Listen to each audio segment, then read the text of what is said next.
think it's kind of exciting that you have a brand new asset class.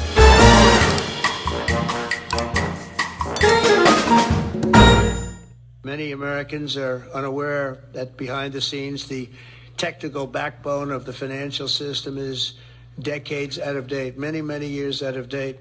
You know that. Paul and others are straightening it out, but payments and money transfers are costly and take days or even weeks to clear.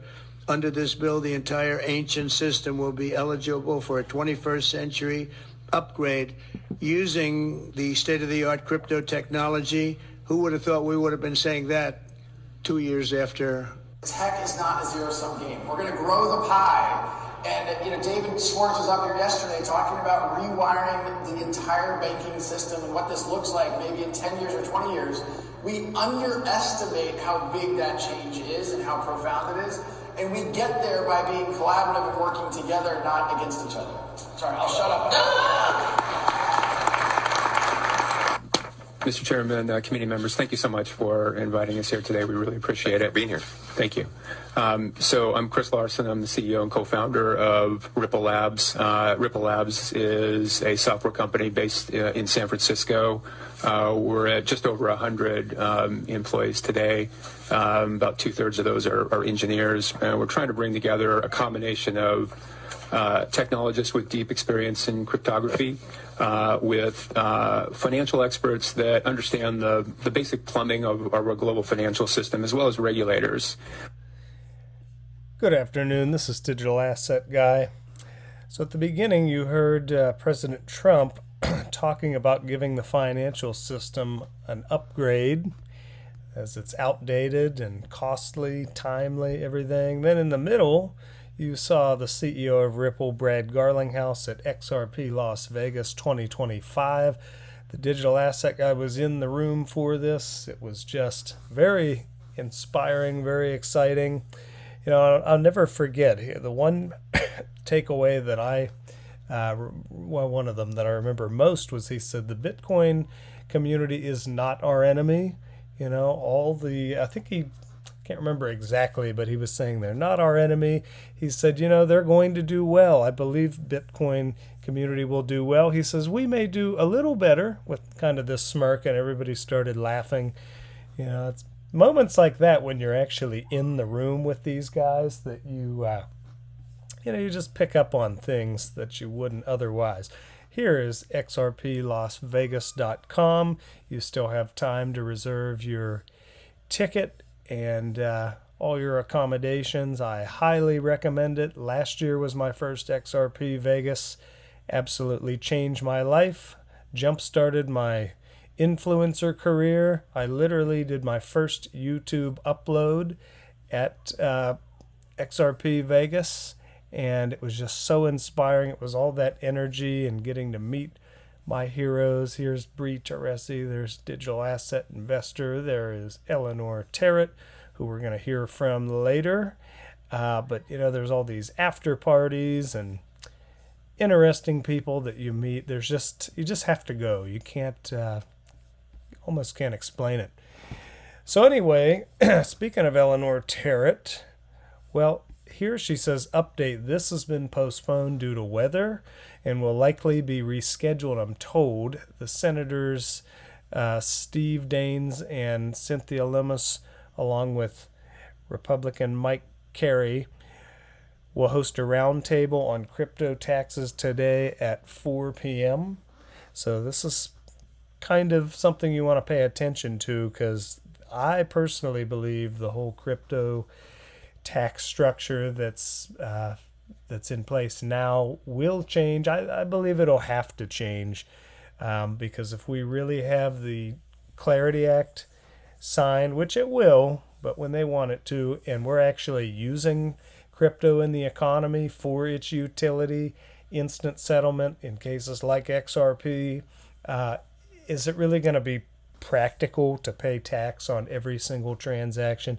And again, you heard President Trump talking at the beginning about upgrading the financial system.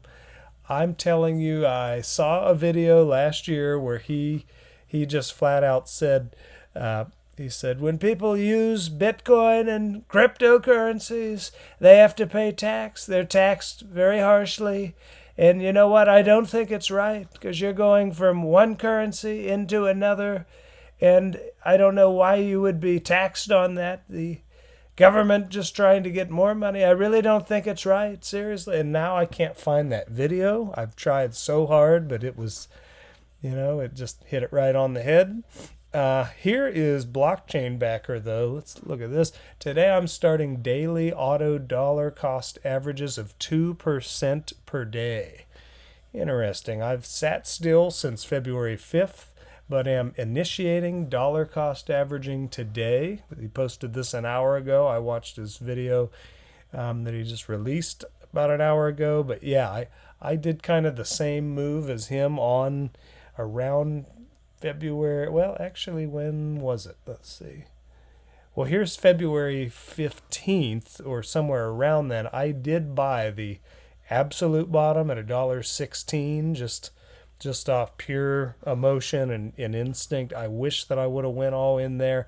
But I could see us dipping further like we've seen in past bear markets where we have like a fake bottom. So I may do some dollar cost averaging, but I'm also looking for another lower low, or if we just get down near that $1.16 to kind of significantly go back in. However, at iTrust Capital, if you have an IRA, a traditional Roth SEP, you do not pay tax, whether you buy or sell or stake, which is my favorite way to buy crypto. I was introduced to iTrust Capital by Digital Asset Investor. One of the best things that ever happened to me. I have an absolutely crazy story about how I got all of my retirement to them. It had to happen the way it did. Absolutely crazy. I'll be coming out with that story as I will be the storyteller very soon. Anyway, I ended up here and it changed my life. Sold the top, very close to the top in early October, end of September. Now I believe we are at the bottom, so I am going back in. Not financial or investment advice, just my own personal thoughts and opinions for entertainment purposes only in any of these videos. But XRP is looking good to me, under $1.40. Solana under $80, nice. If you're into Doge, it's under 10 cents again. We saw it as high as like 60 cents, I think. I bought my Doge when it was free way back in my day in 2016. Cardano, almost for $1 again at $0.25. Stellar, one of my other favorites, still up at 15 cents. We've been as high as $1, not a bad buy. Love to see that come down under 10 cents. Maybe if we get a real liquidation. H-bar we've seen as high as around 60 cents. Looking pretty good under 10 cents. Might get into that one a little bit more myself. And then V-Chain down around 7/10 of a penny. Looking like we might get under there to 6/10 or even half a penny. Looks like a good buy to me. So if you're someone new in the market, again, I'm not giving financial or investment advice, but I am going to tell you, I've been in this market over a decade now. At the very beginning, I got in by kind of making gutsy moves, and if I had 1,000 here, of course I was a college kid, 500 here, but I honestly wish that I would have done more dollar cost averaging like Blockchain Backer's doing.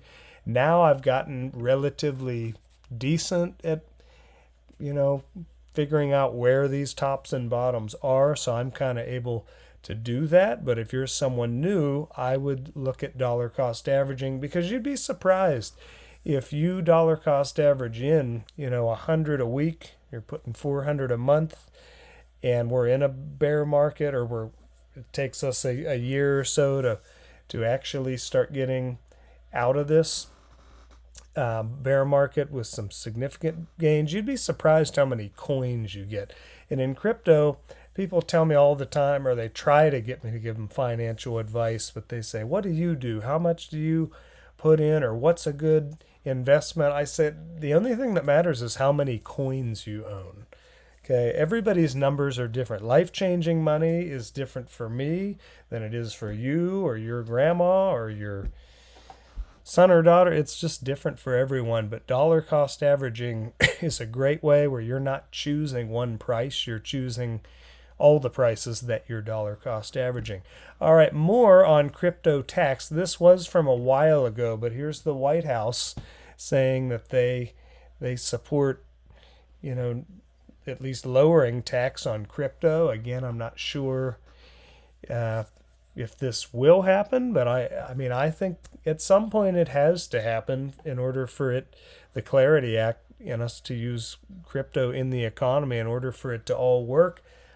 I don't think it's practical to have to calculate every single transaction, especially when you've got XRP zipping around, settling in 2 seconds. It's just not going to be practical. Take a listen to this. To questions. Here in our new media seat, we have Frank Corva, who's the White House correspondent for Bitcoin Magazine, which comes at a timely week with crypto legislation moving across Capitol Hill. So why don't you kick us off, Frank, and thanks for being with us. Thank you so much. We appreciate it, Ms. Levitt. Sure. I was curious to hear if the president was in favor of removing any and all language around central bank digital currencies from the Genius Act, maybe as a means to get it across the line and get it on his desk. And then my second question was about something the president spoke about in this room. He talked about a $600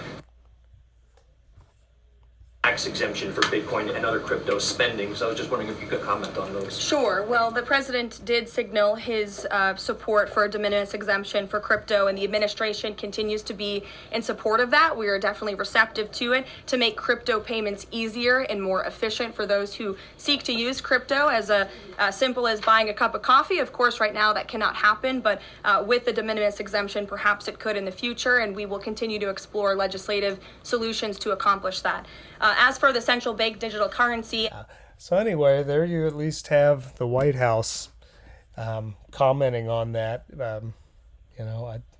I heard some things at the conferences with people who I know what they're talking about, and it sounds like that's coming down the road. I think it almost has to happen if the Clarity Act is signed into law and we start utilizing it. That's just my own personal opinion, belief, whatever you want to call it. Here's something interesting. JP Morgan Chase is fined by the SEC after mistakenly deleting 47 million, emails. It's a little interesting. So Jamie Dimon, here he was back in the day. Notice Elizabeth Warren is questioning him here. He was completely anti-crypto. If the video will play. Been deeply opposed to crypto, Bitcoin, etc. You pointed out the only true use case for it is criminals, drug traffickers, anti-money laundering, tax avoidance, and that is a use case because it is somewhat anonymous, not fully, and because you can move money instantaneously, and because it doesn't go through, as you mentioned, all these systems have built up over many years, know your customers, sanctions, OFAC, they can bypass all of that. If I was the government, I'd close it down. Okay. So it's kind of interesting how, Elizabeth Warren's questioning him here in the beginning of this, and we're finding out the circle that a lot of these people ran in, and JP Morgan, they banked our good old Jeffrey E. And so a lot of this stuff's coming out, and notice how now Jamie Dimon's tune is much different about crypto and blockchain, almost like he's, maybe for reasons at the beginning, he was completely opposed to it. And then now he's like saying things like this. $16 trillion the other day. In one day, 16 trillion. It goes through our AML systems, our risk systems, sanction systems, fraud systems, OFAC systems. It's cheap, it's fast. So we've always been using technology to do a better job for the client. And we're going to do the same thing in tokenization. So tokenization, blockchain is real. It's been around for quite a while, but now it's becoming more effective, more efficient. So anyway, I think I've even played this before, but it's just kind of interesting how there has been some shady business with JP Morgan and deleting emails and things, and who they banked and who they did not bank, who they debanked, President Trump and the whole family. You know, if you listen to the interview, Trump, in the one, he says, we were totally debanked by so many banks. And, you know, you can go listen to it. But they really did. They debanked them. And then now it's just funny how when all these emails come out and the shady stuff, now everybody's singing a little different tune. That's just me, but I think it's kind of interesting. Of course, Digital Asset Investor posted this about the 47 million emails deleted. Just something to think about. There's other things I'd like to say, but you got to be kind of careful what you say on these platforms here today.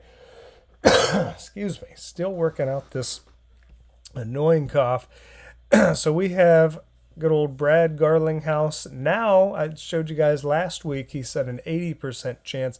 Now he ups it to a 90% chance the Clarity Act will be adopted by the end of April. Who's been an advocate. I think it's now 90% it will pass by the end of April. I had said a couple weeks ago, I thought end of April. At the time, people thought that was a little optimistic. There's a meeting today with a lot of leaders on both sides, the crypto and banking, in the White House, who's been an advocate. So, you know, we know this thing's going to pass because these politicians, they need to get reelected. They've spent way too much time on this thing. And once it does, I don't think we're going to go off to the races in terms of prices right as it's adopted, just like with the ETFs and things. You know, it took a while to get things ramped up. But now I do believe, since we have the XRP, Ethereum, ETFs, there's also one for Solana, and then with the Clarity Act combined and all of hopefully the utility that's going to come along by people using it now because they can safely do it because they're protected up, down, left, right, sideways legally with the regulation. I think then we will start to see the beginning of the adoption in the utility. Until then, I think we've got some work to do, but things are progressing, and I'm really excited for everything coming in the future. Again, XRP Las Vegas, it wouldn't surprise me if numbers were down this year just because of the price being down, but that's a very silly reason to not, you know, keep going and supporting the community and making connections and being a believer in this space. When the prices are down like this and everything's boring, those are my favorite times in crypto because it's so easy. It's almost not even fair, honestly. Some of my best memories, they seemed a little crazy at the time, but I just knew, you know, it really does come back to the saying, be fearful when others are greedy, greedy when others are fearful. Absolutely. And you can do that at iTrust Capital. They'll take care of you. When you do that inside of an IRA, you don't even have to worry about the taxes. And if you do it in a Roth IRA, you don't even have to worry about the taxes when you're taking money out because you already paid tax before you put it in. So that will just about do it for me. Digital Asset Guy out.